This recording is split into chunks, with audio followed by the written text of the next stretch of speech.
Meta jaddottaw liġi, l-istituzzjonijiet tal-Unjoni Ewropea għandhom josservaw il-liġi tal-Unjoni Ewropea. Jekk persuna jew kumpanija li tkun is-suġġett ta' deċiżjoni tal-Unjoni Ewropea jidrilha li l-liġi ma ġietx osservata, tista' tressaq il-kwistjoni quddiem il-Qorti tal-Ġustizzja tal-Unjoni Ewropea. Dawn il-kawżi jinstemaw mill-Qorti Ġenerali li twaffqet fl-1989 sabiex ittejjeb il-protezzjoni ġudizzjarja taċ-ċittadini u tal-kumpaniji.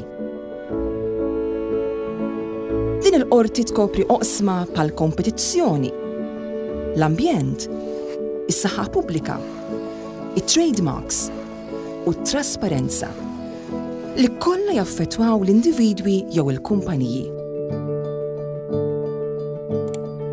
Pereżempju, f'sentenza magħrufa, il-qorti konfermat multi ta' kważi €9 biljun lil Microsoft talli kisret ir-regoli tal-kompetizzjoni tal-Unjoni Ewropea.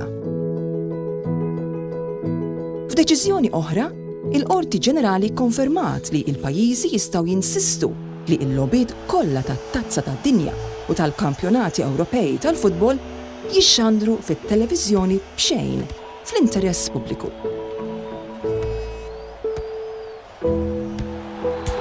Imma l-qorti ma tikkonfermax biss id-deċiżjonijiet meħuda mill-Unjoni Ewropea u ħafna drabi iddawwar deċiżjonijiet ta' istituzzjonijiet oħra tal-Unjoni Ewropea.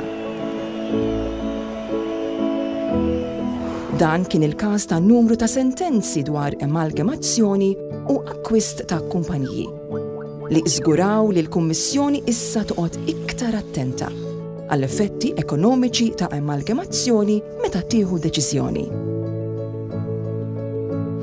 Il-Qorti Ġenerali wkoll żammet l-istituzzjonijiet responsabbli billi tinsisti li jirrispettaw id-drittijiet fundamentali taċ-ċittadini li jiżgura id-dritt tal-persuna li tiġi informata għala deċiżjoni meħuda kontrija tkun ġiet osservata u li id-dritt tagħna li naċċedu għad-dokumenti tal-Unjoni Ewropea tiġi rrifjutata biss fi ftit ċirkostanzi.